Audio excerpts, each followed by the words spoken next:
Bible గ్రంథంలో ఇద్దరు అక్కా చెల్లెల గురించి రాయబడుతుంది. అక్కా చెల్లెలు ఎవరంటే మార్తా, అలాగే మరియమ్మ గారు. మార్తా గారి యొక్క దృఢమైన ఆలోచన ఏంటంటే, మా ఇంటికి వచ్చిన యేసుక్రీస్తు వారు ఖాళీ కడుపుతో వెళ్ళిపోకూడదు. అందుకోసమే ఆమె ఎప్పుడు ఏమనుకుంటుందంటే, యేసుక్రీస్తు వారి యొక్క కడుపు నింపాలని ఆశపడుతుంటుంది. మరియ గురించి రాయబడుతూ యేసుక్రీస్తు వారు అంటాడు, మార్తా, నువ్వు విస్తారమైన పని పెట్టుకొని చాలా తొందరపడుతున్నావు, ఉత్తమమైనది మరియా ఎంచుకున్నది. ఉత్తమమైనది ఒకటే. ఉత్తమమైనది వచ్చినప్పుడు మీలావన్నీ అంత ఉపయోగపడేవి కాదు. మార్తా ఎప్పుడు ఏమనుకుంటుందంటే, ప్రభు యొక్క కడుపు నింపాలనుకుంటుంది. కానీ మరియ మాత్రం ఏమనుకుంటుందంటే, ప్రభు నోట్లో నుంచి వచ్చే వాక్యాన్ని ఎక్కువగా హృదయంలో వేసుకోవాలనుకుంటుంది. అందుకే ప్రభు చెబుతున్నాడు, మార్తా, నువ్వు ఎంచుకున్న దారి కంటే మరియ ఎంచుకున్న దారే శ్రేష్టమనేది. ఎందుకంటే మరియ ఉత్తమమైన దానిని ఎంచుకున్నది. మార్తా, నువ్వు పెడితే ఒక పూట అన్నం పెడుతున్నావు, నువ్వు పెట్టే అన్నం ఒక పూట నేను తినకపోతే నేనేమైనా చచ్చిపోతానా? నువ్వు పెట్టే ఒక పూట అన్నం తినకపోతే నేనేం చావను. కానీ నేను మాట్లాడుతున్న వాక్యం నువ్వు వినకపోతే ఖచ్చితంగా నువ్వు చచ్చిపోతావు నరకంలో.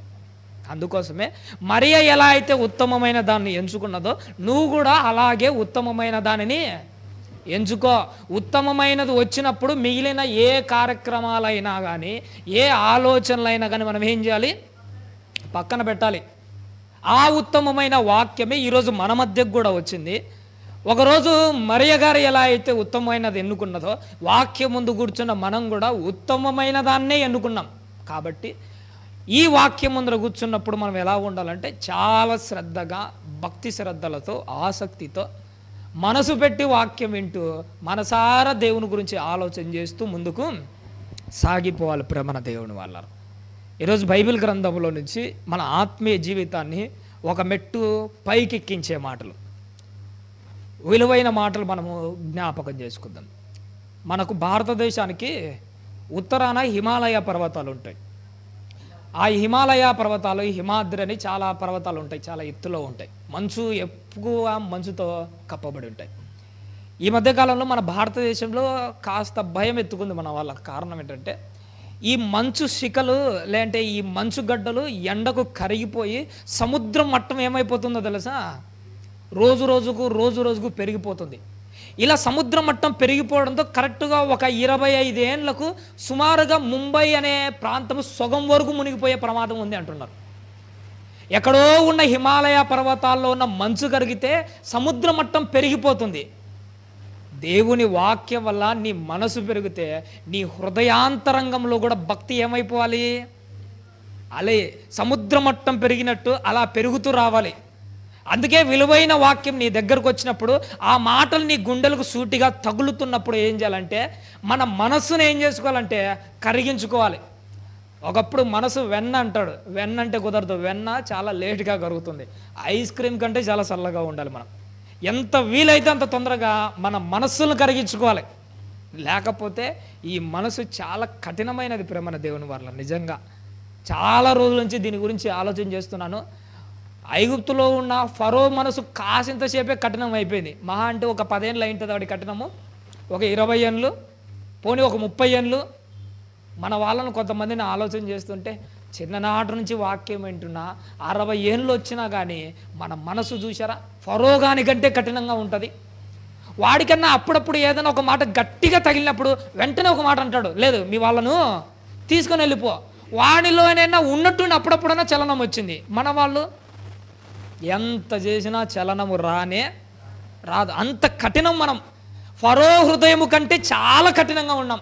ఇలా ఉంటే నాశనం అయిపోతాం మన జీవితాలు. అందుకోసమే ఒక హిమాలయ శిఖరంలోని మంచు గడ్డలు ఎండ తగలగానే ఎలా అయితే కరిగిపోతుంటాయో, దేవుని వాక్యము నీతి సూర్యుని యొక్క మాటలు తగలగానే మన హృదయం కూడా అలా ఐస్ క్రీమ్ వల్లే చల్లగా కరిగిపోతూ దేవుని వాక్యానికి విలువ ఇచ్చే వాళ్ళగా మనమందరం ఉండాలి. ప్రవణ దేవుని వాళ్ళ అందుకోసమే ఈరోజు దేవుడు తన మాటల ద్వారా మనతో మాట్లాడుతుంటాడు. చాలా చక్కగా ఒకవైపు మన బ్రతుకులను పెట్టుకుంటూ, ఒకవైపు వాక్యాన్ని ఆలోచన చేస్తూ, మన ఆత్మీయ జీవితాన్ని కాసింతసేపు మనసారా ముందుకు సాగిపోదాం. దేవుడు మొట్టమొదటిసారిగా ఏదైనా తోటలో ఆదాము హవ్వలను ఇద్దరిని సృజించాడు. ఇది మనకందరికీ తెలిసిన వాస్తవాలు. మొట్టమొదటిసారిగా ఆదాము హవ్వలు దేవునికి విరోధంగా తప్పు చేశారు. దేవుడు వచ్చి అడుగుతున్నాడు, ఆదాము పండు తిన్నావా, హవ్వమ్మ పండు తిన్నావా? డైరెక్ట్గా దేవుడు అడిగినప్పుడు దానికి సమాధానం ఎట్టుండాలి? తింటే తిన్నామని చెప్పాలి, లేకపోతే లేదు అని ఖచ్చితంగా చెప్పాలి. ఆ రోజు తిన్నావా అని అడిగితే వాళ్ళు కరెక్ట్గా సమాధానం చెప్పట్లే, ఏదేదో వంకర మాటలన్నీ మాట్లాడుతున్నాడు. ఒక మాట గుర్తుపెట్టుకోండి, మనకు ఆదాము హవ్వల జీన్స్ ఖచ్చితంగా ఉంటాయి. దేవుడు కూడా తన సేవకుల్లోంచి నీలో ఈ లోపం ఉందా అని మాట్లాడినప్పుడు ఖచ్చితంగా ఉంటే ఉందని చెప్పాలి. నిజమే ప్రభువా, ఇంకా నాలో ఈ ఆలోచనలు ఉన్నాయి ప్రభువా, ఇంకా నాలో ఈ అసూయలు కనపడుతుంది ప్రభువా, ఇంకా నాలో ఈ ఆలోచనలో ఇలా నేను పడిపోతున్నానయ్యా, దయతో నన్ను క్షమించు ప్రభువా. ఇప్పుడే కాదు, ఏ సేవకుడు వాక్యం చెబుతున్నా, మీరు ఏ సేవకుని ముందు వాక్యంలో కూర్చున్నా కానీ, ఎక్కడ వాక్యం వింటున్నా ఒకటే గుర్తుపెట్టుకోండి, ఆ సేవకునిలోంచి దేవుడు నీ హృదయాన్ని నిలదీస్తూ, ఇది నువ్వు చేస్తున్నావా, నీ ఆలోచనలు ఇలా ఉన్నాయా, నీ తలంపులు ఇలా దిగజారిపోతున్నాయా, నీలో ఈ మోసపు తలంపులు ఉన్నాయా అని ఒకవేళ అడిగితే, ఆదాము హవ్వల మాదిరి మాట దాటే వాళ్ళ మాదిరిగా ఉండకూడదు. ఒకవేళ ఉంటే, ప్రభువా నిజంగానే నాలో ఉందయ్యా, నిజంగా ఇది నాలో కనబడుతుంది ప్రభువా, దయతో నన్ను క్షమించు ప్రభువా. ఈ మంచి మనసు ఉంటేనే మన ఆత్మీయ జీవితం ముందుకెళ్తుంది. ఈ మంచి మనసు ఉంటేనే మన ఆత్మీయ జీవితంలో ఒక తారాస్థాయికి, ఆకాశంలో నక్షత్రాలు ఉన్నంత గొప్ప స్థాయికి మన భక్తి జీవితం ఖచ్చితంగా ఎదిగి తేడుతుంది. ఆదాము హవ్వలు తప్పు చేశారు. తప్పు చేయగానే దేవుని యొక్క స్వభావాన్ని, మనసుని బాగా ఆలోచన చేశాను. ఎప్పుడైతే వీళ్ళు తప్పు చేయగానే ఏదేను తోటల నుంచి వాళ్ళని ఏం చేశాడు? గెంటేశాడు. అరే మీరు తప్పు చేశారు కదా, ఇక నుంచి నీకు నాకు ఏ సంబంధం లేదు, చచ్చేంతవరకు మీరెవరో నేనెవరో అని అన్నట్టుగా సైలెంట్గా ఉండిపోయాడా? లేదు. తెలుసా వాళ్ళకి ఏం చేశాడట? చర్మపు చొక్కాయులను చేయించి తొడిగించాడట. అంటే చేయించి తొడిగిస్తూ మళ్ళీ ఏం చేస్తూ వచ్చాడు? వాళ్ళతో మాట్లాడుతూ వచ్చాడు. ఇక్కడ నువ్వు నేను గమనించవలసింది ఏంటంటే, తప్పు చేసిన ప్రతిసారి దేవుడు నీతో మాట్లాడతాడు. ఎందుకు నీతో మాట్లాడతాడు? ఆదాము హవ్వలు తప్పు చేశాడు, వాళ్ళతో మాట్లాడాడా లేదా? కయ్యను తప్పు చేశాడు, కయ్యనుతో మాట్లాడాడా లేదా? ఎందుకు మాట్లాడుతున్నాడు? కారణం ఏంటంటే, ఏదో ఎక్స్పెక్ట్ చేస్తున్నాడు దేవుడు. ఆదాము తప్పు చేసిండొచ్చు, హవ్వ తప్పు చేసిండొచ్చు, నేను మాట్లాడిన తర్వాత అయినా కానీ తన బ్రతుకు మార్చుకుంటాడేమోనని. కయ్యను తప్పు చేసిన తర్వాత ఎందుకు మాట్లాడుతున్నాడు? కయ్యను నుండి ఏదో ఎక్స్పెక్ట్ చేస్తున్నాడు దేవుడు. ఎప్పుడైనా కానీ నీ జీవితం కూడా ఏదో ఒక సేవకుని ద్వారా నువ్వు పొరపాటు చేసినప్పుడు దేవుడు మాట్లాడతాడు. కారణం ఏంటంటే, నీ నుండి కూడా ఏదో ఎక్స్పెక్ట్ చేస్తుంటాడు దేవుడు. నేను మాట్లాడిన తర్వాత అయినా కానీ అతనిలో ఒక ఆలోచన వస్తుందేమో, నేను మాట్లాడిన తర్వాత అయినా కానీ మార్పు వైపుకు ఒక అడుగు వేస్తాడేమోనని ప్రతిసారి మాట్లాడుతుంటాడు. నేను ఓపెన్గా ఒక మాట చెప్పమంటారండి, దేవుడు వాక్యం ద్వారా నీతో మాట్లాడుతున్నాడు అంటే నీకు బ్రతకడానికి ఒక అవకాశం ఉన్నట్టే లెక్క. కానీ ఒకవేళ దేవుడు నీతో ఏ రోజైతే వాక్యంలో మాట్లాడడం మానేశాడా, ఇక నీ కథ అయిపోయినట్టే. నేను బైబిల్లో నుంచి ఈ మాటలన్నీ మాట్లాడతాను. నువ్వు వాక్యానికి విలువ ఇచ్చి వాక్యం ముందరకు వచ్చి కూర్చొని లక్షణంగా వాక్యం వింటున్నావా, ఖచ్చితంగా దేవుడు నీ గురించి ఏదో ఆలోచన చేస్తున్నాడు. అసలు నీతో వాక్యమే మాట్లాడట్లే, అసలు నీకు వాక్యం అంటేనే రుచించట్లే, వాక్యం దగ్గరికి నువ్వు రావట్లే, నీ దగ్గరికి వాక్యం రావట్లే. ఇలాంటి కార్యక్రమం ఏదైనా జరుగుతుంది అని అంటే దేవుడు నీతో మాట్లాడడము మానేశాడు. ఎందుకంటే నిన్ను భ్రష్టాత్మకు అప్పగించాడు. త్వరలోనే సౌలు కథ ముగిసిపోయినట్టు నీ కథ కూడా ముగిసిపోతుంది. బైబిల్ గ్రంథంలో ఒక మాట రాయబడి ఉంటుంది, యెషయా గ్రంథంలో 1వ అధ్యాయము చూడాలండి. బైబిల్ గ్రంథము 1వ అధ్యాయము, యెషయా గ్రంథము 2వ వచనాన్ని జ్ఞాపకం చేసుకుందామండి. యెషయా గ్రంథము 1వ అధ్యాయము 2వ వచనం. తల్లి యెహోవా మాట్లాడుచున్నాడు, ఆకాశమా ఆలకించుము, భూమి చెవియొగ్గుము. నేను పిల్లలను పెంచి గొప్పవారినిగా చేసి తిని, వారు నా మీద తిరగబడినారు. తిరగబడింది ఆకాశం, భూమి, మనుషులా? నిజంగా చెప్పాలంటే దేవుని మీద తిరుగుబాటు చేసింది ఎవరో తెలుసా? మనం తిరుగుబాటు చేశాం. మనం ఎప్పుడు తిరుగుబాటు చేశాము? ఎర్ర జెండా పెట్టుకొని ధర్నా ఏమన్నా చేశామా దేవుని మీద? మరి తిరుగుబాటు అంటే ఏంటి? తిరుగుబాటు అంటే ఏంటో తెలుసా? దేవుని మాట వినకపోవడమే తిరుగుబాటు. దేవుడు చెప్పినది చేయకపోవడమే తిరుగుబాటు. ఏదైతే వద్దు అంటున్నాడో అది మన జీవితాల్లో కనపరావడమే దేవుని మీద నువ్వు వేస్తున్న తిరుగుబాటు జెండా. దేవుడు ఏమంటున్నాడంటే, వాళ్ళు నా మీద తిరుగుబడి ఉన్నారు. నేను మేలు కోరి వాళ్ళ బ్రతుకు కోసం మాట్లాడితే ఆ బ్రతుకు విలువైన మాటలు వాళ్ళకు రుచించట్లే, నా మీదనే తిరుగుబాటు చేస్తున్నారు. ఆనాడు ఇశ్రాయేలీలతో మొదలైన ఈ తిరుగుబాటు కార్యక్రమం ఈ రోజుకు కొనసాగుతుంది. ఈ రోజుకు పక్కనోళ్ళ గురించి ఎందుకులేండి, మన మనసే ఎన్నిసార్లు దేవుని మీద తిరుగుబాటు చేయలేదు? ఎన్నిసార్లు? పాపం చేయడానికి ఒక అవకాశం ఉంటే దేవుని వాక్యం ఒకవైపు గద్దిస్తున్నా కానీ దేవుని వాక్యాన్ని పక్కన పెట్టి పాపం చేయడానికి అర్రులు చాస్తూ ముందుకు అడుగు వేస్తున్నామంటే మనం తిరుగుబాటు చేయట్లేదా? మన మనసు ఆయన మీద తిరుగుబాటు జెండా ఎగరేయట్లేదా? దేవుడు ఏమంటున్నాడు తెలుసా? నేను వాళ్ళను పెంచి గొప్ప చేసి ఒక ఉన్నత స్థానంలో నిలబెడితే వాళ్ళు నా మీద తిరుగుబడింది నువ్వు. కానీ ఎవరితో మాట్లాడుతున్నాడు? ఆకాశంతో భూమితో మాట్లాడుతున్నాడు. తప్పు చేసింది మనమైతే మనతో కదా మాట్లాడాల్సింది. నీతో మాట్లాడుతున్నాడంటే దాని అర్థం ఏంటంటే నీ నుండి ఎక్స్పెక్ట్ చేస్తున్నాడని. ఒకవేళ నీతో మాట్లాడకుండా ఆకాశం భూమితో మాట్లాడుతున్నాడంటే ఇక నీ కథ ముగించబోతున్నాడు. సొదొమ గొమొర్రా గురించి మన తమ్ముడు రవి ఇందాక చక్కని మాటలు మాట్లాడారు. సొదొమ గొమొర్రా వాళ్ళు తప్పు చేశాడు. ఒకవేళ నినివే వాళ్ళు తప్పు చేసినప్పుడు దేవుడు నినివేతో మాట్లాడాడు. కానీ సొదొమ గొమొర్రా తప్పు చేసినప్పుడు సొదొమ గొమొర్రాతో మాట్లాడలే. పక్కనున్న అబ్రహామును పిలిచి నేను సొదొమను నాశనం చేయబోతున్నాను. ఒకవేళ దేవుడు సొదొమతో మాట్లాడింటే మారతాదని ఒక అవకాశం ఉండేది. కానీ దేవుడు సొదొమతో మాట్లాడలే. దాన్ని పక్కన పెట్టి అబ్రహాముతో మాట్లాడినప్పుడే వాళ్ళు చచ్చిపోయినట్టే లెక్క. దేవుడు ఏ క్షణమైతే వాళ్ళతో మాట్లాడడం మానేశాడో, అబ్రహాముతో మాట్లాడడం మొదలు పెట్టాడో అప్పుడే సొదొమ గొమొర్రా వాళ్ళు దేవుని దృష్టిలో చచ్చిపోయాడు. రియల్గా చావడానికి కాస్త టైం పట్టిందంతే. దేవుడు కూడా నువ్వు తప్పు చేసినప్పుడు నీతో మాట్లాడితే బాగుంటుంది. నీతో మాట్లాడకుండా ఆకాశ భూమితో మాట్లాడిన మరుక్షణమే నువ్వు దేవుని దృష్టిలో చచ్చిపోయినట్టే. రియల్గా చావడానికి కొంత టైం పడుతుంది అంతే. కాబట్టి ఈరోజు నువ్వు గుర్తుపెట్టుకోవాలి, దేవుడు నువ్వు తప్పు చేస్తే నీతో మాట్లాడాలి. నీతో మాట్లాడకుండా పక్కన వాళ్ళతో మాట్లాడితే నీ కథ అయిపోయినట్టే. ఒకానొక టైంలో ద్రాక్షావనంలో అంజూరపు చెట్టు ఒకటి నాటబడి ఉన్నదట. ఆకులేమో పచ్చగా ఉన్నాయి, ఫలాలేమీ కనిపించట్లే. ఫలాలు కనిపించకపోయేసరికి దానిని ఏం చేయాలనుకున్నాడట? తోటమాలిలు పిలిపించి ఈ నేల ఏలా వ్యర్థం అయిపోవాలని దీనిని నరికేయ్. ఎందుకు నరికే అంటున్నాడు?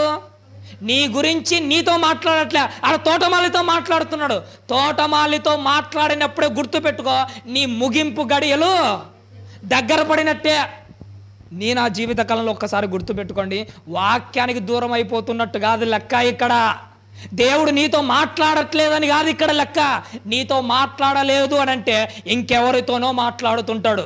నీతో మాట్లాడలేదంటే ఈ బాధ్యతను ఇంకెవరికో ఇస్తుంటాడు. నీ కథ ముగించే పని. సొదొమతో మాట్లాడలేదంటే ఆ రోజు దేవదూతలతో మాట్లాడారు. సొదొమతో మాట్లాడలేదంటే అబ్రహాముకి హింట్ ఇచ్చాడు. ఈరోజు నీతో మాట్లాడలేదంటే నీ గురించి ఎవరికో ఒకరికి ఆ బాధ్యతను అప్పచెబుతూనే ఉంటాడు ఖచ్చితంగా. ఇంతవరకు మనం వెళ్ళిపోకూడదు. అందుకే దేవుని వాక్యం ఎప్పుడొచ్చినా కానీ మీరు పోగొట్టుకోకూడదు. ఇప్పుడే కాదు, ఎప్పటికీ పోగొట్టుకోకూడదు. మీరు పోగొట్టుకున్నారంటే మీ గురించిన మాటలు మరో చోటికి వెళ్ళిపోతుంటాయి. అందుకే దేవుడు ఏమంటున్నాడు చదువుతల్లి మళ్ళీ 2వ వచనంలో, నేను పిల్లలను పెంచి గొప్పవారినిగా చేసి తిని వారు నా మీద, ఇదిగో నేను నా పిల్లలను పెంచి గొప్పవాళ్ళుగా చేశాను, గొప్ప స్థాయిలో పెట్టాను. కానీ ఈ స్థాయికి వచ్చి చేతికొచ్చిన కొడుకుల కుమారులు ఏమైపోయారట? జారిపోయారు. తల్లి, నాకు తెలిసిన కుటుంబం ఉందమ్మా, పేరు వద్దులేండి, మనకు తెలిసిన వాళ్ళే కాబట్టి పేరు చెప్పట్లే, వాళ్ళ కుటుంబం గురించి మాట్లాడట్లే. ఆయనకు ఒక కొడుకు ఉన్నాడు. మొత్తం వాళ్ళు 3 పిల్లలు. మొట్టమొదటి కొడుకు ఒక ఆయన ఉన్నాడు. ఆయన సుమారుగా ఒక 18-20 సంవత్సరాల మధ్యలో ఒక అమ్మాయిని చూసి ప్రేమించాడు. ఎవరినో కాదు, సొంతం వాళ్ళ మేనమామ కూతురుని ప్రేమించాడు. వీడు మొత్తానికి ఒక మాటలో చెప్పాలంటే గాలిగాడు. వీడికి ఏ ఉద్యోగాలు లేవు, సద్యోగాలు లేవు, ఏమి చేయలేదు. కానీ అమ్మాయిని అయితే ప్రేమించాడు. వెళ్ళాడట, వీళ్ళ అమ్మ నాన్నతో కూడా చెప్పకుండా వాళ్ళ మామ దగ్గరికి వెళ్ళి మీ కూతుర్ని ఇచ్చి నాకు పెళ్లి చేస్తావు అని అడిగాడట. అప్పుడు వాళ్ళ నాన్న వాళ్ళ మామ అంటే ఆ వ్యక్తి అన్నాడు, సరే నా కూతుర్ని ఇస్తాను, అసలు నువ్వు నా కూతుర్ని ఏం పెట్టి పోషిస్తావు? నీకు ఒక ఉద్యోగం లేదు, సద్యోగం లేదు, అలాగని నువ్వు ఏ పని పాటలకు కూడా పోవట్లే. నా కూతురు నేను చచ్చినా కానీ నీకు ఇవ్వను తెగేసి చెప్పాడు. ఆడ ఏం చేయాలి? నా కూతురుని ఇవ్వనంటే నాన్న కండిషన్ పెట్టాడు కదా, నేను బాగుపడి మళ్ళీ వచ్చి నీ కూతురుని పెళ్లి చేసుకుంటా అని అంటే బాగుంది, నన్నే అంటావా అని ఈడు ఏం చేశాడో తెలుసా? ఇంటికి వచ్చి అప్పట్లో శనగల్లో మాత్రలు పెట్టేవాళ్ళు, పురుగుల మందులు అనేది ఒక రకమైనటి. అవి ఏం చేశాడు? ఇంట్లో వాళ్ళ నాన్న పొలానికి కొట్టడానికి తెచ్చిపెట్టింటే ఆయన ఏం చేశాడో తెలుసా? అవి నోట్లో వేసుకున్నాడు. నోట్లో వేసుకున్న 5-10 నిమిషాలు బాగానే ఉన్నాడు. కానీ 20వ నిమిషం నుంచి ఆడి నోట్లోంచి నురుగు గారడం ప్రారంభమైంది. అలమ్మ వచ్చింది, ఏట్రా నోట్లో నుంచి నురుగు వస్తుంది, ఏట్రా కథనంటే అప్పటికే ఆడి కడుపులో మంట స్టార్ట్ అయింది. ఆ మంట గుండెలు తగులుతూ ఆ బాధ తట్టుకోలేకపోతున్నాడు. అప్పుడు చెప్పాడు, అమ్మా ఇది జరిగింది, నేను వెళ్ళి అడిగింటే మామ ఒప్పుకోవట్లే, నేను ఆ శనగల్లో మాత్రలు వేసుకున్నాక నాకు అర్థమవుతుంది ఈ కడుపులో బాధ గుండెల్లో తగులుతున్న నా వల్ల కావట్లేదమ్మా, చచ్చిపోయేట్టుగా ఎలాగ నన్ను కాపాడమంటే ప్రొద్దుటూరు హాస్పిటల్ తీసుకొని వచ్చారు. అన్ని హాస్పిటల్ తిరిగారు. ఒకటే మాట చెప్పాడు, బ్రతకాడు, వీలైనంత తొందరగా కర్నూలుకి తీసుకుని వెళ్ళాడు.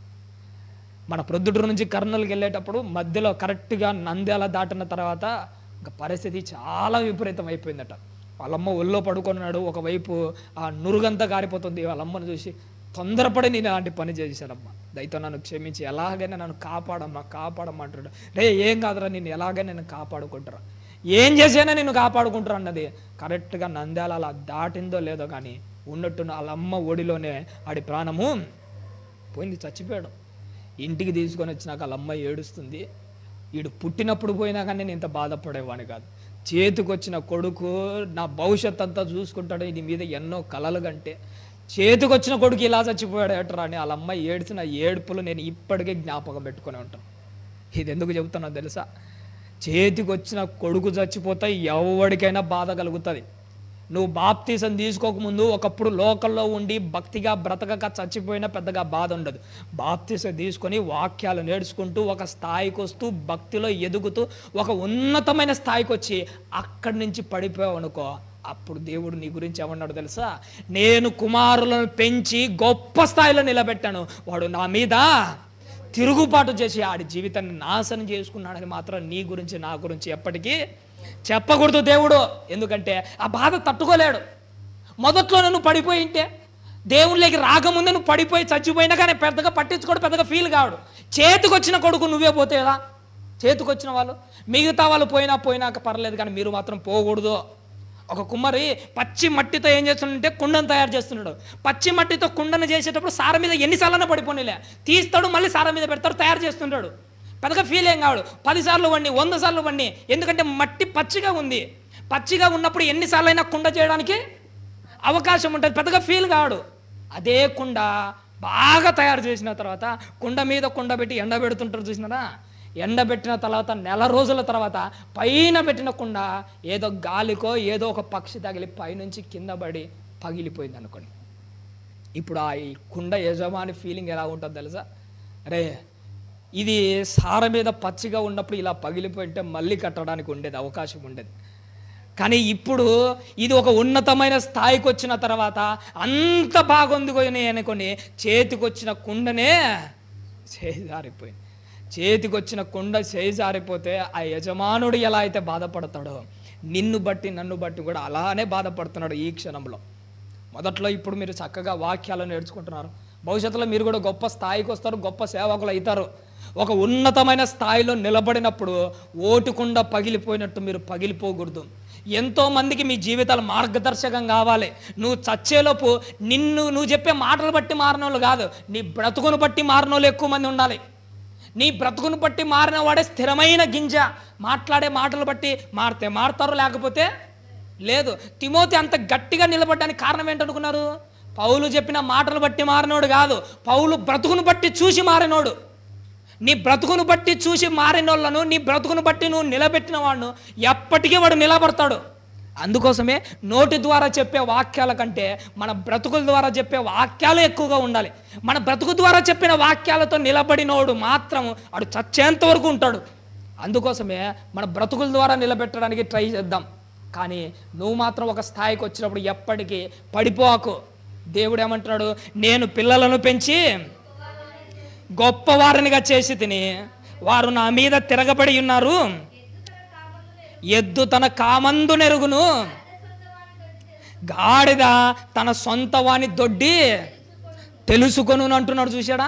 ఎద్దు తన కామందు నెరుగును. కామందు అంటే ఏంటంటే ఒక ఓనర్. ఒక ఎద్దు తన ఓనర్ ఎవరో దానికి తెలుసు. ఒక గాడిద తన సొంత వాని దొడ్డి ఏదో దానికి తెలుసు. తెలిసిన అవి ఎంత బాగుంటాయో తెలుసా? ఎద్దే కాదు, ప్రతి పశువుకు దాని పాకశాల తన యజమానుని యొక్క ఇల్లు ఖచ్చితంగా తెలుసు. ఒక ఎద్దు ఎక్కడో పొలంలో పని చేస్తుంటే ఓనర్ దాన్ని ఇడిచిపెట్టి పొలంలో వదిలేసినా కానీ రోడ్డు పట్టుకొని సరాసరి ఎక్కడికి వస్తుంది తెలుసా? అది తన యజమానుని యొక్క పాకశాలకే వస్తుంది. ఎక్కడో ఇడిచిపెట్టిన ఎద్దు దారి పట్టుకుని ఎలా అయితే ఓనర్ ఇంటికే చేరుకుందో లోకంలో దేవుడు నిన్ను కూడా ఇడిచిపెట్టాడు. ఒకటి మాత్రం గుర్తుపెట్టుకో, దారి పట్టుకొని సరాసరి నువ్వు ఎక్కడికి రావాలో తెలుసా? ఖచ్చితంగా పరలోకానికే రావాలి. ఒక ఎద్దును చూసి ఒక పాట నేర్చుకోవాలి. ఒక పశువును చూసి ఒక విలువైన అంశం నేర్చుకోవాలి. ఎక్కడ ఇడిచిపెట్టినా అది ఖచ్చితంగా ఇంటికి వస్తుంది. నిన్ను కూడా లోకల్లో ఎక్కడ ఇడిచిపెట్టినా, నీ స్నేహితులతో ఉంటున్నావా, నువ్వు పనుల దగ్గర ఉంటున్నావా, జాబ్ చేసే దగ్గర ఉన్నావా, చదువుకునే దగ్గర ఉన్నావా, కాలేజీలో ఉన్నావా, ఎక్కడున్నా నిన్ను ఎక్కడ ఇడిచిపెట్టినా కానీ నువ్వు ఎక్కడికి రావాలి? ఒక ఎద్దు తన యజమాని యొక్క పాకశాలకు ఎలా అయితే వచ్చిందో అలా పరలోకానికి, ఆయన సన్నిధానానికి నువ్వు ఖచ్చితంగా రావాలి. అదే నీ జన్మ పరమార్థం. అందుకే దేవుడు ఏమంటున్నాడంటే, ఎద్దు తన కామందు నెరుగును, గాడిద తన సొంత వాణ్ణి దొడ్డి తెలుసు. అవే అన్ని తెలుసు, వాటికి అన్ని తెలుసు. కానీ నా బిడ్డలకి నేనేంటో తెలియట్లే. అందుకే ఏమంటున్నాడు, ఇజ్రాయేలీయులకు ఏం లేదట, తెలివి లేదు. ఇజ్రాయేలీలకి అనుకున్నారా? ఈరోజు క్రైస్తవులమైన మనకు కూడా తెలివి లేదు. దేన్ని గట్టిగా పట్టుకోవాలో, దేన్ని ఎదిరించాలో మనకు తెలివే లేదు. ఎప్పుడైనా కానీ నేను అనిల్ అన్న రాత్రిపూట బైక్లో సువార్తకి వెళ్తుంటాం. సువార్తకి వెళ్ళేటప్పుడు మా ఇంటి దగ్గర నుంచి వచ్చేటప్పుడు కరెక్ట్గా ఆడ ఒక అంగడి ఉంటుంది. అంగడి దగ్గరికి రాగానే కుక్కలు ఏం చేస్తుంటాయి తెలుసా? బైక్లో వెళ్ళేటప్పుడు వెంట పడుతుంటాయి. బైకులు వెళ్ళేటప్పుడు కుక్కలు వెంట పడేటప్పుడు అలానే పోతున్నాయనుకో, అవి వెంట పడుతూనే ఉంటాయి.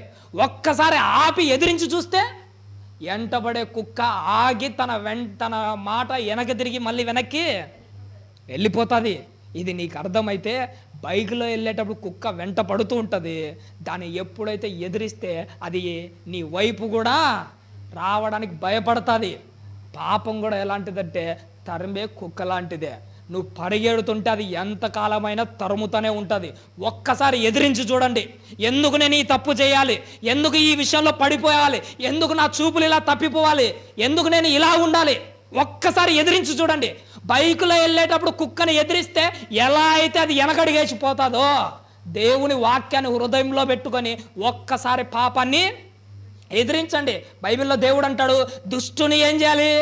ఎదిరించండి, అప్పుడు వాడు నీ నుండి పారిపోతాడు. నువ్వు ఎదిరించనంత వరకు బైకులో ప్రయాణం చేసేవాడిని కుక్క వెంటబడినట్టు వాడు వెంట పడుతూనే ఉంటాడు. ఎంతవరకు వెంట పడతాడు?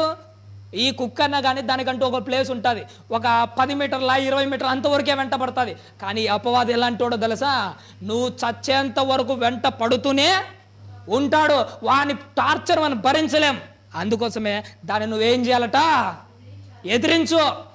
పాపాన్ని ఎదిరించు, అపవాదిని ఎదిరించు.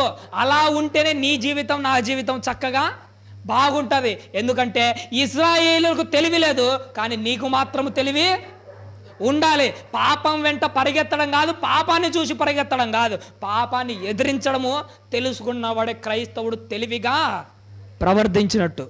లోకంలో తాగుడుబోతులు ఉంటారు, చూసినారా? ఈ మధ్యకాలంలో ఇక్కడ అన్వరాల దగ్గర ఒక సంఘటన జరిగిందండి. వాడు ఫుల్లుగా తాగాడు, రోడ్డు మీద ఫుల్లుగా తాగి పడిపోయాడు. ఎంత తాగాడంటే ఆడికి నిజంగా చెప్పాలంటే మతిస్థిమితం కూడా సరిగా లేదు. బట్టలు సరిగా కప్పుకోవట్లే, చాలా దారుణమైన సిచ్యువేషన్లో తాగి పడిపోయాడు. ఇప్పుడు అలా భార్య వచ్చింది ఇంటికి తీసుకుని వెళ్దామని ఆటో మాట్లాడి ఆటోలో నుంచి లోపలికి పెడుతుంది అని. కానీ వాడు ఇంకా పడిపోయాడు, ఇంకా మతిస్థిమితం లేదు వాడికి. పరిస్థితి చాలా దారుణంగా ఉంది. ఆటోలో వేసేటప్పుడు ఆటో డ్రైవరు ఛార్జ్ అడిగాడు కదా, అప్పుడు ఈమె ఏం చేసిందో తెలుసా, తన భర్త జేబులో అలా చేయి పెట్టి డబ్బులు తీసుకోవాలని ప్రయత్నం చేస్తుంది. అప్పుడు వాడిని చూశాను, వాడు తన జేబుని ఎంత గట్టిగా పట్టుకున్నాడని. అసలు తాగి వాడికి మామూలుగా అయితే మతిస్థిమితమే లేదు. మతిస్థిమితం లేకపోయినా తన సొంత భార్య వాడి జేబులో చేయి పెట్టి డబ్బులు తీసుకుంటుంటే వాడు చాలా గట్టిగా పట్టుకున్నాడు. నేనంటాను, తాగుడు పోతాడైనా కానీ వాడు చూసాడా డబ్బు విషయంలో ఎంత తెలివిగా ఉన్నాడో. వాడే అంత తెలివిగా ఉంటే నువ్వు దేనిని గట్టిగా పెట్టుకోవాలి, దేన్ని లూజ్ వదిలేయాలో ఒక ఆత్మీయ జీవితంలో నీకు తెలియట్లేదా? భక్తి జీవితాన్ని ఎంత గట్టిగా పట్టుకోవాలి, విశ్వాసాన్ని ఎంత గట్టిగా పట్టుకోవాలి, నీతిని ఎలా గట్టిగా పట్టుకోవాలి నీకు తెలియకపోతే ఎవరికి తెలుస్తుంది? ఆ రోజు ఇశ్రాయేలులకైతే తెలివి లేదులే, ఈరోజు మనకు లేదా? వాళ్ళ దగ్గర ధర్మశాస్త్రం ఒక్కటే ఉండింది, మన దగ్గర ఎంత ఉంది? ఆదికాండం నుంచి ప్రకటన గ్రంథం వరకు కొత్త నిబంధనలో సర్వ సత్యమంత దేవుడు నీ ముందర దారబోసాడు నిజంగా చెప్పాలంటే.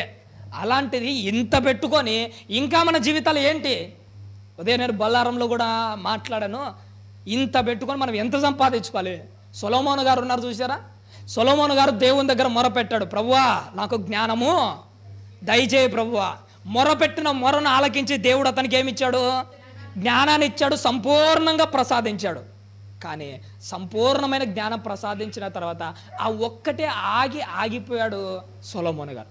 జ్ఞానం కావాలి ప్రభువా అని అడిగి ఆగిపోయిన ఆయన జ్ఞానం ఒక్కదానితో తృప్తి పడకుండా, ప్రభువా నాకు భక్తిని కూడా ప్రసాదించు, ప్రభువా నాకు విశ్వాసాన్ని కూడా ప్రసాదించు, ప్రభువా నాకు నమ్మకాన్ని కూడా ప్రసాదించు, ప్రభువా విగ్రహాల వైపు వెళ్లకుండా బుద్ధిని ప్రసాదించు, ప్రభువా అమ్మాయిల మాయలో పడకుండా ఏకపత్ని వ్రతుడనై నీ ఎదుట నమ్మకంగా బ్రతికే అవకాశాన్ని ప్రసాదించని ఒక్కొక్క దాని గురించి రోజు ఒకదాని కోసం పోరాడింటే, ఒక జ్ఞానంతోనే ఆగిపోక రోజు ఒకదానితో పోరాడింటే ఈరోజు సొలొమోను ఎలా కనిపించేవాడో తెలుసా?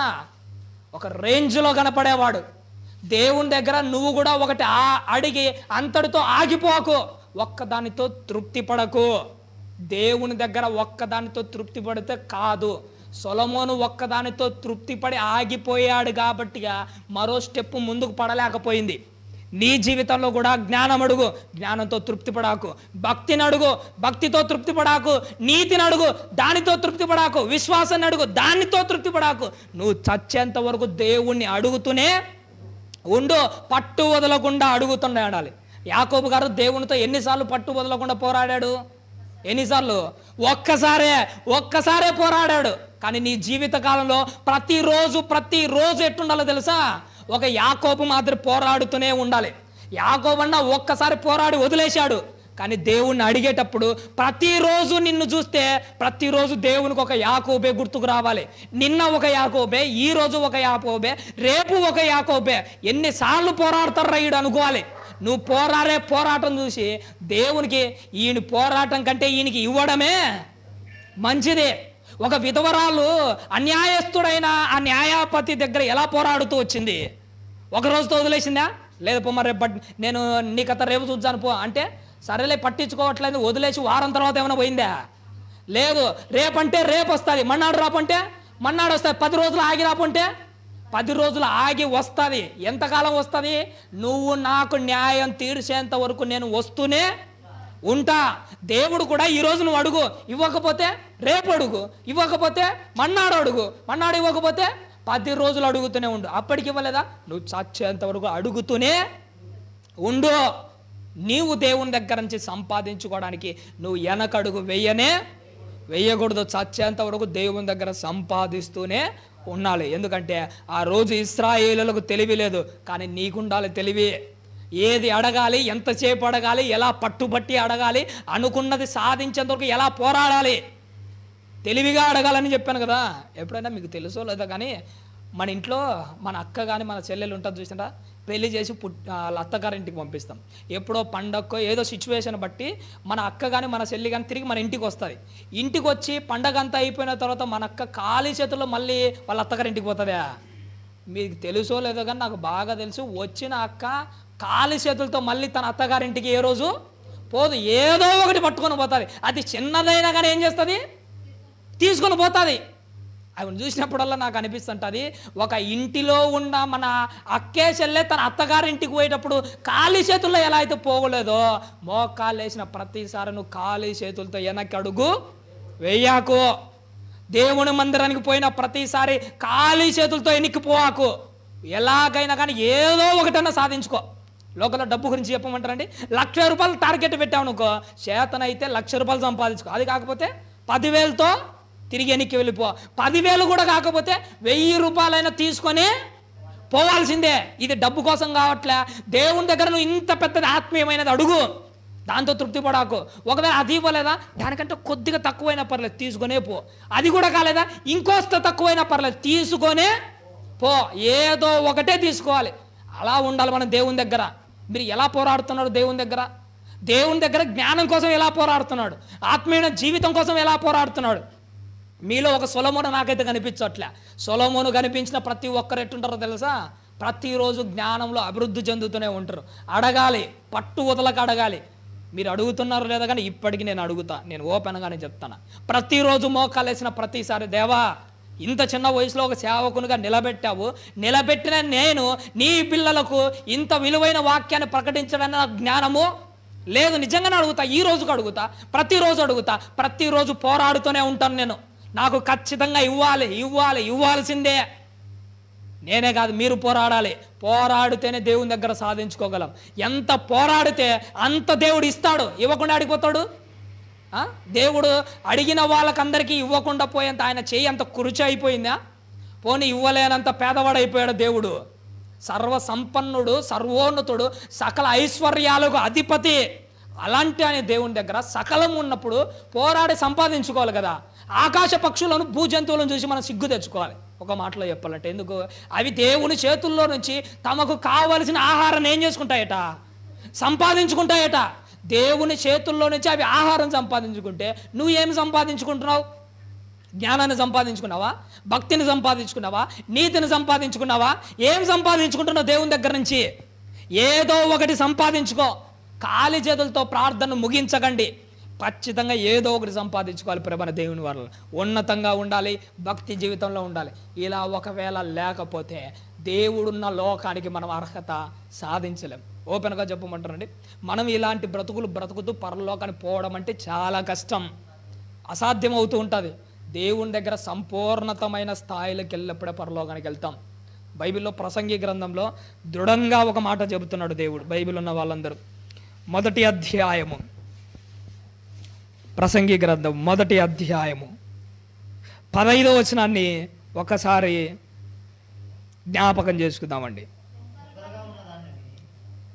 ప్రసంగి గ్రంథము 1వ అధ్యాయము 15వ వచనం. వంకరగానున్న దానిని చక్కపరచ సఖ్యము కాదు, లోపము గలది లెక్కలోనికి రాదు. ఇక్కడ దేవుడు నీతో నాతో ఓపెన్గా మాట్లాడుతున్నాడు, కరెక్ట్గానే మాట్లాడుతున్నాడు. లోపము కలిగినది లెక్కలోనికి రాదు. పరలోక రాజ్యానికి వెళ్ళే టయానికి సంపూర్ణంగా తయారైపోవాలి. సంపూర్ణులే లెక్కలోకి చేర్చబడతాడు. ఒకనొక టైంలో బ్రహ్మయ్య గారు ఒక వాక్యాన్ని మాట్లాడాడు. మనం ద్రాక్ష పండ్లు కొనడానికి వెళ్తుంటాం, చూసినారా? ద్రాక్ష పండ్లు కొనడానికి వెళ్ళినప్పుడు ద్రాక్ష గుత్తిలో పండ్లు ఉన్నాయనుకో, వాటికి ఏముంటుందో తెలుసా? ఒక విలువ. ఒకవేళ గుత్తి నుంచి వేరైపోయిన పొడి ద్రాక్ష పండ్లు పక్కన ఉంటాయి. అది ఏం చేస్తుంటాడో తెలుసా? ఏముంది, కొన్ని ఫ్రీగానే వేసుకోండి అంటారు. ఇది నీకు ఎందుకు చెబుతున్నానో తెలుసా? ద్రాక్ష గుత్తితో కలిస్తుంటేనే ఆ ద్రాక్ష పండ్లకు విలువ. దేవునితో అంటు కట్టబడి ఉంటేనే నీకు విలువ, దేవునిలో ఉంటేనే నీకు విలువ. ఇలా విలువైన జీవితంలో గడుపుతూ నీలో ఉన్న ఒక్కొక్క లోపాన్ని నువ్వేం చేసుకుంటున్నాలి? తీసేసుకుంటూ రావాలి. అలా తీసేసుకుంటే నువ్వు చచ్చేటానికి నీలో లోపమేమి కనపరాదు. కానీ ఇప్పుడు ఉన్నాయి లోపాలు. ఎన్ని లోపాలు ఉన్నాయంటే నిజంగా చెప్పమంటారండి, జల్లడకి ఎన్ని రంధ్రాలు అయితే ఉంటాయో అంతకు మించిన లోపాలే మనలో ఉంటాయి. ఒక్క రంధ్రం ఉన్నా కానీ నీళ్లు ఆపడం చాలా కష్టం. అలాంటిది జల్లడకి ఎన్ని రంధ్రాలు ఉన్నాయో అన్ని లోపాలు కనపడుతున్నాయి. అలాంటిది మన బ్రతుకుల్లో వాక్యాన్ని నిలబెట్టుకోగలమా? మన బ్రతుకుల్లో విశ్వాసాన్ని స్థిరంగా పట్టుకోగలమా? ఎందుకు మనలో భక్తి లేకుండా పోతుంది? ఎందుకు మనలో విశ్వాసాలు లేకపోతున్నాయి? జల్లడకున్నన్ని రంధ్రాలు కనపడుతున్నాయి మనలో. ఇన్ని లోపాలుంటే మనం లెక్కలోకి వస్తాం అనుకుంటున్నారా? దేవుడు అంటున్నాడు, లోపము కలిగినది లెక్కలోనికి రాదు. లోపం కలిగినది లెక్కలోనికి రాదు. లోపము ఉన్నవాడు పరలోకానికి రాడు. అందుకోసమే నువ్వు చచ్చే టైంలో ఇప్పుడు ఎలా ఉన్నా పర్లేదు, చచ్చే టయానికి మాత్రం ఇలా ఉండకూడదు. మనము లోపము కలిగినది లెక్కలోకి రాదు. అందుకే మొదటి మాట ఏమంటున్నాడు? వంకరగానున్న వాగ్దానిని చక్కపరచ శక్యము కాదు.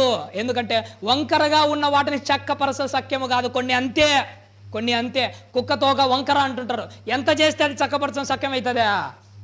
కాదు. ఎందుకంటే దాని జీవితం అంతే, దాని బ్రతుకే అంతే. దానికి అలానే ఉండాలని సృష్టింపబడింది. ఒక కుక్క తోక వంకరగా ఉండాలని సృష్టింపబడింది. మరి నిన్ను వంకరగా ఉండడానికి నువ్వు సృష్టింపబడింది. అది కుక్క తోక వంకరగా ఉండడానికి సృష్టింపబడింది కాబట్టి అది అటుండే కరెక్టే అది. కానీ నిన్ను వంకరగా బ్రతకడానికి కాదు దేవుడు సృష్టించింది. వంకరగా ఉండడానికి కాదు దేవుడు నిన్ను భూమి మీద పుట్టించింది. నువ్వు దేవుని ఎదుట చక్కగా ఉండాలి, సరిగా ఉండాలి. నీ మాట సరిగా ఉండాలి, నీ బ్రతుకు సరిగా ఉండాలి, అన్నీ చక్కగా ఉండాలి. లోపం కనబడిందా ఖచ్చితంగా పరలోక రాజ్యానికి అర్హులము కాదు. ఏ లెక్క? లెక్కలన్నీ ఒకరోజు ఉంటాయి. ప్రతిదీ లెక్కమయమే. ఈ భూమి మీద ప్రతిదీ లెక్కలే. భూమి ఎంత బరువు ఉండాలనో అదొక లెక్క. గాలి ఎంత ఉండాలనో దేవుని దగ్గర ఒక లెక్క. ఎన్ని ఆకాశ నక్షత్రాలు ఉన్నాయి అవి ఒక లెక్క. పరలోకంలో ఉన్న సహదాసులకు కూడా ఒక లెక్క. ఆ సహదాసుల లెక్కలోకి నువ్వు లెక్కలోకి రావాలంటే దేవుడు అంటున్నాడు, లోపము కలిగినది లెక్కలోనికి ఏ లెక్కలోకి రాదు. పరలోక రాజ్యంలో ఉండే సహదాసుల లెక్కలోకి రాకుండా పోయే విధంగా నిన్ను చేస్తున్నది ఏంటో తెలుసా? నీలో ఉన్న బలహీనతే, నీలో ఉన్న లోపమే. ఎక్కడైతే లోపాలు కనపడతాయో, ఎక్కడైతే బలహీనతలు కనపడతాయో అప్పుడు వాళ్ళు పరలోక రాజ్యంలో ఉండే ఆ లెక్కలోకి చేర్చబడరు. ఎందుకంటే లోపాలు ఉండకూడదు. మొట్టమొదట బాగానే ఉంటాయి, కానీ సముద్రాన్ని నదికి గండిపడినట్టు ఎక్కడో ఒక లోపం కనబడుతుంటుంది. ఆ లోపాలే నీ జీవితాన్ని, నా జీవితాన్ని నాశనం చేస్తాయి. ఈరోజు బైబిల్లో నుంచి చిట్ట చివరిగా నేను ఒక సందర్భాన్ని చెప్తాను. వాడు జీవితం వాడి లోపభూయిష్టమైనదిగా ఎలా తయారైపోయింది, వాడి బ్రతుకు ఎలా నాశనం అయిపోయిందో ఒకసారి లూకా గారు రాసిన సువార్త చూద్దాం. మా చివరిగా లూకా గారు రాసిన సువార్త 12వ అధ్యాయము. లూకా గారు రాసిన సువార్త 12వ అధ్యాయము 16వ వచనం నుంచి కొన్ని మాటలు మనము చదువుకుందాం. లూకా గారు రాసిన సువార్త 12వ అధ్యాయము 16వ వచనం. అయ్యా, మరియు ఆయన వారితో ఈ ఉపమానము చెప్పెను. ఒకడు ధనవంతుడు ఉన్నాడట. వాడి భూమి ఏం పండిందట? భూమి మామూలుగా పండట్లే, సమృద్ధిగా పండింది. ఒక మాట మనం జ్ఞాపకం చేసుకోవాలి. దేవుడు భూమి సమృద్ధిగా పండాలని కాదు ఆశపడింది, నువ్వు సమృద్ధిగా పండాలని, నీలో ఆత్మీయమైన ఫలితాలు కనిపించాలని, నీలో ఒకప్పుడు లేని భక్తి జీవితం కనిపించాలని, ఒకప్పుడు కనిపించనివి ఇప్పుడు నీలో ఆత్మ ఫలాలు కనిపించాలని. మొక్కగా నాటినప్పుడు అందులో ఏమైనా ఫలాలు కనిపిస్తాయా? అందులో పూత ఉంటుందా? అందులో పిందెలు కాస్తాయా? ఏమి కనిపించవు. ఏమి కనిపించని దానిలో నుంచి ఒక స్థాయికి వచ్చిన తర్వాత దానిలో పూత కాని రావాలి, పిందె కాని రావాలి, పిందెల తర్వాత కాయలు రావాలి, కాయలు పండ్లుగా కాని రావాలి. భూమి ఫలించమని కాదు ఆయన ఆశపడింది, నువ్వు ఫలించాలి. ఒకప్పుడు నీలో కనిపించకపోవచ్చు, ఇప్పుడు నీలో కాని రాకపోవచ్చు, కానీ ఒక స్థాయి వచ్చినప్పుడు ఖచ్చితంగా దేవుడు నీ నుండి అది ఎక్స్పెక్ట్ చేస్తాడు. కాని రావాలని ఆశపడతాడు. ఫలాలు లేని చెట్టు ఏదో ఒకరోజు నరికేయబడతాది. భూమి ఫలించాలి కాదు ముఖ్యము, నువ్వు ఫలించడానికి మొదలుపెట్టు. నువ్వు ఫలిస్తున్నావా లేదని ఆలోచన చేయి. ఎక్కడ లోపం జరుగుతుంది, ఏం జరుగుతుంది? ఎప్పుడో నేను చిన్ననాటి కాలంలో మా ఇంటి దగ్గర ఒక పెద్ద టెంకాయల చెట్టు, అంటే కొబ్బరి చెట్టు ఒకటి ఉండేది. ఆ టెంకాయలు ఉంటాయి చూసిన, కొబ్బరి టెంకాయలు. ఒక చెట్టు పెద్దగా పెరిగింది. దాని కాయలు చూస్తే ఎలా ఉన్నాయి తెలుసా? చాలా చిన్నగా ఉన్నాయి. నేను అడిగాను, ఏంటి మనకు తెలిసిన టెంకాయలన్నీ ఇంత పెద్దగా కాస్తాయి కదా, ఇక్కడ ఉన్నట్టు అంత చిన్నగా కాస్తాయంటే అప్పుడు ఆయన అన్నది, దీనికి ఏం వేయించాలట? ఒక ఇంజెక్షన్ వేయించాలట. ఇంజెక్షన్ వేసిన మరుసటి సంవత్సరం బాగా ఆ కాయలు పెద్ద పెద్దటి కాసేది. అంటే అందులో ఏదో ఒక లోపం ఉంది. ఆ లోపాన్ని ఆ ఇంజెక్షను భర్తీ చేసింది. నీ జీవిత కాలంలో ఒకటి గుర్తుపెట్టుకోండి, నువ్వు ఫలించకపోవడానికి ఏదో ఒక లోపం ఉంటుంది. ఆ లోపాన్ని భర్తీ చేసే ఇంజెక్షన్ ఏంటో తెలుసా? వాక్యమే. ఆ వాక్యాన్ని హృదయపూర్వకంగా లోపలికి స్వీకరిస్తే ఎక్కడెక్కడ లోపాలు ఉంటాయో అన్నిటిని ఆటోమేటిక్గా దాన్ని సరిదిద్దుతాయి. ఎందుకు మనము లోపలికి స్వీకరించట్లా? నిజంగా చెప్పాలంటే లోపలికి మనసారా స్వీకరించాలి, హృదయంలో నాటుకొని పోవాలి వాక్యం. అలా అంటే తీసినా కానీ రానంత దృఢంగా ఉండాలి. వాడి భూమి సమృద్ధిగా పండింది. ఆల్రెడీ వాడు ధనవంతుడు, వాడి భూమి సమృద్ధిగా పండింది. ఏమంటున్నాడు అతను? అప్పుడతడు నా పంట సమకూర్చుకొనుటకు నాకు స్థలము ఏమైపోదట. వీడికి చాలా వీడి ఆశ ఏందట, భూమి సమృద్ధిగా పండింది. వాడు సమృద్ధిగా పండినప్పుడు భూమిని చూసి ఆనందపడినట్టు దేవుడు కూడా నువ్వు పండితే చూస్తే ఆనందపడాలనుకుంటాడు. ఎప్పుడైనా ఒక మాట చెప్పుకుంటారండి, ఇప్పుడు ఎప్పుడైనా కొన్ని చౌడు నేలలు, ఎడారి నేలలు ఉంటాయి. అవి ఎందుకు పనికిరావు. చౌడు నేలలు అంటావు. ఆ చౌడు నేలల గురించి ఆలోచన చేసినప్పుడు ఎందుకు పనికిరాని చౌడు నేలలే ఏదో ఒకటి కాస్తున్నాయి. ఇప్పుడు బ్రహ్మజముడు, నాగజముడు, ఈ డ్రాగన్ ఫ్రూట్ పండ్లు ఎక్కడ కాస్తున్నాయి అనుకుంటున్నారు? ఎందుకు పనికిరాదు అనుకున్న చౌడు నేలల్లో ఎందుకు పనికిరావని ఎడారి నేలలని కాస్తున్నాయి. ఎందుకు పనికిరాని ఎడారి నేలలు, చౌడు నేలలే ఏదో ఒక ఫలితాలు కనపడుతున్నాయి. మరి ఎందుకు మనలో ఫలితాలు కనిపించట్లే? ఎందుకు మనలో మార్పులు కనిపించట్లే? ఎందుకు మనలో ఆత్మీయమైన ఫలితాలు, అభివృద్ధి కనిపించట్లే? ఎందుకు ఎక్కడ వేసిన గొంగల మాదిరి అక్కడే ఉన్నాము? ఎందుకు? ఒక్కసారి ఆలోచన చేయండి. చౌడు నేలల్లే ఫలిస్తున్నాయి అక్కడ. మన ఆత్మీయ జీవితం నీ హృదయంలో ఎప్పుడు ఫలిస్తాయి? నీ జీవితంలో ఎప్పుడు కనిపిస్తాయి? ఆడనుకున్నాడట ఆ ధనవంతుడు, నా ధాన్యాన్నిటిని నేను సమకూర్చుకొనుటకు నాకు స్థలము చాలకూడదు. వాడు ఆశ చూసారా? ఏమ్మా, వాడు ధనాన్ని సమకూర్చుకోవాలి, లేదంటే ధాన్యాన్ని సమకూర్చుకోవాలనుకున్నాడు కదా. దేవుని కూడా తీర్పు రోజున పరలోకంలో రెండవ రాకలో ఒకరోజు వచ్చేటప్పుడు ఆయన కూడా ఏమనుకుంటాడో తెలుసా? ఆ ధనవంతుడు ఎలా అయితే తన ధాన్యాన్ని సమకూర్చుకోవాలనుకున్నాడో, దేవుడు కూడా ఒకరోజు నిన్ను కూడా సమకూర్చుకోవాలని ఆశపడుతున్నాడు. పరలోకంలో ధాన్యంతో కాదు, నా బిడ్డలతో నిండాలి. అడు చూశాడా, నా కొట్లన్నీ ధాన్యంతో నిండాలనుకున్నాడు. దేవుడు కూడా పరలోకంలో తన కొట్లన్నీ నీతో నిండాలని ఆశపడుతున్నాడు. మరి నువ్వే పరలోకానికి రాకపోతే, నిన్ను సమకూర్చుకోవడానికి దేవదూతలు పంపించినప్పుడు నీకు అర్హత లేకపోతే ఇక ఏంటి ప్రయోజనము? నువ్వు పైకి కనపడుతున్న ఒరిజినల్ గింజనా, లేకపోతే గింజ మీద తాలు ఉండి లోపల పొట్టుకు ఎగిరిపోయే గాలి లెక్క కనపడుతున్నామా? ఒక్కసారి ఆలోచన చేయండి. దేవుడు నిన్ను సమకూర్చుకోవడానికి ఒక రోజు వచ్చినప్పుడు నీకు అర్హత ఉండాలి. దేవదూతలు వస్తాయి, ఒక్కొక్కరిని ఏరుతాయి. ఆ ఏరడంలో ఖచ్చితంగా నువ్వు ఒకనివి విలువైన గింజ మాదిరి కనపరావాలి, ఒక విలువైన తార లెక్క ఉండాలి. నిన్ను దేవుడు సమకూర్చుకోవాలి తన కొట్లలోకి. అలాంటి బ్రతుకైనది ఉండాలి, లేకపోతే నీ జీవితం, నా జీవితము సర్వనాశనం అయిపోయినట్టే. వీడు కూడా సమృద్ధిగా పండించాలనుకున్నాడు. ఇంకా ఇంటికి వెళ్ళిన తర్వాత అంతా చదువు చేసుకోండి, ఆ సందర్భం అంతా మీకు తెలుసు. వాడు ఏమనుకుంటాడంటే ఆ ధాన్యాన్ని అంతటిని సమకూర్చుకోవాలి, పాతవన్నీ విప్పేసి కొత్త వాటిని వీటికంటే ఎక్కువగా కట్టించుకోవాలి. అప్పుడట వాడు తన ప్రాణంతో అంటున్నాడు, ప్రాణమా, అనేక సంవత్సరాలకు విస్తారమైన ఆస్తిని కొరకు సమకూర్చబడి ఉన్నది, తిను, తాగు, సుఖించు, ఎంజాయ్ చేయి. ఒక మాట గుర్తుపెట్టుకోండి, ఏ క్షణమైతే నువ్వు దేవుణ్ణి విడిచిపెట్టి ధనవంతుని మాత్రమే తిని, తాగు, సుఖించు, ఎంజాయ్ చేయని ఈ పక్క ఆలోచన చేస్తుంటే, దేవుడు ఆ క్షణం నుంచే నీ వైపు మరోవైపు కూడా ఆలోచన చేస్తున్నాడు. రే వెర్రివాడా, ఈరోజు రాత్రికే నీ ప్రాణాన్ని అడుగుచున్నాను. ఏ క్షణమైతే నీ ఆలోచన ఇలా మల్లుతుందో ఆ క్షణమే దేవుని ఆలోచన నీ వైపు మల్లుతుంది.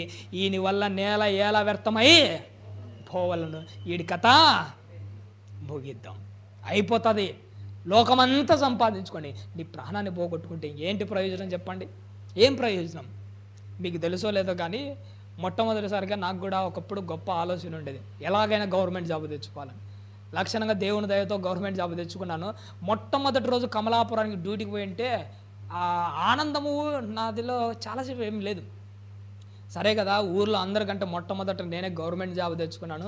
మా ఊర్లో నాలంత గవర్నమెంట్ ఎంప్లాయ్ ఎవడు లేడు, దాని కథ వేరని బాగా ఉండేది. కానీ ఆ రోజు రాత్రి నా గుండెల మీద చేసుకొని ప్రార్థన చేసుకొని ఆలోచన చేసినప్పుడు, సరే నువ్వు అనుకున్నట్టు గవర్నమెంట్ జాబ్ తెచ్చుకున్నావు, నువ్వు అనుకున్నట్టు గౌరవం తెచ్చుకున్నావు, నువ్వు అనుకున్నట్టు అన్నీ తెచ్చుకున్నావు కదా, మరి ఈ రోజు రాత్రికి నువ్వు చచ్చిపోతే ఏంటి? నీ కథ ఏంటి? నీ బ్రతుకేంటి? నువ్వు సంపాదించిన గవర్నమెంట్ జాబ్ ఏంటి? నువ్వు కట్టుకున్న ఇండ్లేంటి? ఏం లేదు, అయిపోయినట్టే. లోకమంతా సంపాదించుకొని మన ప్రాణాన్ని పోగొట్టుకుంటే మనకి ఎలాంటి ప్రయోజనము ఉండదు. నువ్వు సంపాదించుకోవాల్సింది లోకాన్ని కాదు, నువ్వు చచ్చేలోపు సంపాదించుకోవాల్సింది దేవుని యొక్క మనసును సంపాదించుకో, దేవుణ్ణి సంపాదించుకో. ఎందుకంటే లోకమంతా చేసి సమకూర్చి పెట్టలేనిది ఆయన ఒక్కడే నీకు సమకూర్చి పెడతాడు. ఆయన ఒక్కడే నేను పరలోక రాజ్యానికి తీసుకుని వెళ్తాడు. లోకమంతా సమకూర్చుకోవాలి. ఎందుకంటే ఈడు ప్రభు అంటున్నాడు, రే వెరివాడా, ఈ రాత్రికే నీ ప్రాణాన్ని అడుగుతున్నాడు. ఎందుకో తెలుసా? నువ్వు లోపంతో బ్రతుకుతున్నావు, నువ్వు లెక్కలోనికి రావు. లెక్కలోనికి రాలేదు కాబట్టి కానీ మృతుల లెక్కలోకి పోవడానికి వాడికి అవకాశము వచ్చేసింది. ప్రేమైన దేవుని వాళ్ళరా, నువ్వు నేను ఒక్క మాట గుర్తుపెట్టుకుందాము. దేవుని లెక్కలోకి రావాలంటే లోక సంబంధమైన వేటి గురించి మనం ఆలోచన చేయకూడదు. మనకి ఏం కావాలన్నా సకలము ఆ సమయానికి సమకూడి జరుగుతాయి. మనం మాత్రం ఒకటే అనుకోవాలి, నేను సహదాసుల లెక్కలోకి వెళ్ళే విధంగా ఉన్నానా లేదా. ప్రకటన గ్రంథం సమయం లేదు, ఇంటికి వెళ్ళిన తర్వాత చదవండి. ప్రకటన గ్రంథంలో ఉంటుంది. సహదాసుల లెక్క ఒకటి ఉంది, సహోదరుల లెక్క ఒకటి ఉంది. మనమందరము ఆ లెక్కలలోకి చేర్చబడాలి. ఆ లెక్క చాలా తక్కువ మందే ఉంటారు. ఆ లెక్కలలో నీకు స్థానం ఉండాలి. నీ పొజిషన్ ఎంత దూరమన్నా ఉండిలే. 100 నుంచి 1,00,000 మంది ఉంటే 1,00,000 తర్వాత ఎంత దూరమైనా ఉండు, కానీ ఆ లైన్లో నువ్వు ఉండు. ఖచ్చితంగా నువ్వు ఉండాలి. ఉంటేనే నీ జీవితం బాగుపడుతుంది. ఆ సహదాసుల లెక్కలో నువ్వు లేవంటే దాని అర్థం ఏంటో మనకు బాగా దేవుడు లోపము కలిగినది లెక్కలోనికి రాదు. ఏ లెక్కలోకి రా అంటే సహదాసు లెక్కలోకి రాదు. పరలోక రాజ్యానికి వెళ్ళే ఏ లెక్కలోకి రాదు ప్రభర దేవుని వల్ల. కాబట్టి మన బ్రతుకాలం అంతా ఒకటి గుర్తుపెట్టుకోండి, లోపం మాత్రం ఉండకూడదు. ఈరోజు మనలో ఉన్నాయి, లేదు నీలో ఉన్నాయి, నాలో ఉన్నాయి, అందరిలో ఉన్నాయి. కానీ చచ్చే టయానికి మాత్రం ఇలా మాత్రం మనం చావకూడదు. ఎందుకంటే ఆ టైంలో ఈ లోపాన్ని పూడ్చుకోవాలంటే కాదు, అప్పుడప్పుడు ఏ పని చేయలేం. ఇప్పుడే మన గండి, మన ఆత్మీయ జీవితానికి పడిన గండిని ఏం చేసుకోవాలంటే తీసేసుకోవాలి. ఇప్పుడు తొందరపడితే కానీ అప్పుడు బాగుపడం. మన ఇండ్లు ఆ వర్షానికి కారిపోతున్నది అనుకోండి, ఎప్పుడు నువ్వు తొందరపడాలి? వర్షం మొదలయ్యి తుఫానుకు వాటర్ నీళ్ళు కారిపోయేటప్పుడు ఇంటి పై కప్పుకి ఏదైనా చేద్దామంటే అవుతుందా? కాదు. ఎప్పుడు నువ్వు తొందరపడాల్సింది? వర్షాకాలం రాకముందే వేసవి కాలంలోనే తొందరపడాలి. ఎక్కడ నీళ్లు కారుతున్నాయి, ఎక్కడ నా ఇంట్లోకి వస్తున్నాయని జాగ్రత్త పడి ఆ స్లాబ్కు నువ్వేం చేయాలో తెలుసా? మరమ్మతులు చేసుకోవాలి నీ ఆత్మీయ జీవితానికి. అప్పుడప్పుడు మరమ్మతులు చేస్తే కుదరదు. వర్షాలు స్టార్ట్ అయిన తర్వాత వర్షం నీళ్ళు కారిపోయేటప్పుడు ఏం మరమ్మతులు చేస్తాం? వేసవిలోనే చేయాలి. నీ జీవితకాలంలో ఒకటి గుర్తుపెట్టుకో, చచ్చేటప్పుడు నీ బ్రతుకు మరమ్మతులు చేసుకొని పరలోకానికి పోలేం. ఏం చేసుకోవాలనుకున్నా ఇప్పుడే చేసుకోవాలి, ఇప్పుడే జీవితాన్ని సరిదిద్దుకోవాలి. అలా మీరు నేను మనమందరం ఉంటేనే మన చచ్చే టైంలో లోపం ఉండదు, పరలోక రాజ్యానికి చేరుకుంటాం. అలా మీరు నేను మనమందరం ఉండాలని ఆశపడుతూ ఆలస్యమైంది క్షమించండి. ఓపికతో విన్నందుకు మీకు అందరికీ నా నిండు మనసుతో వందనాలు తెలియజేస్తూ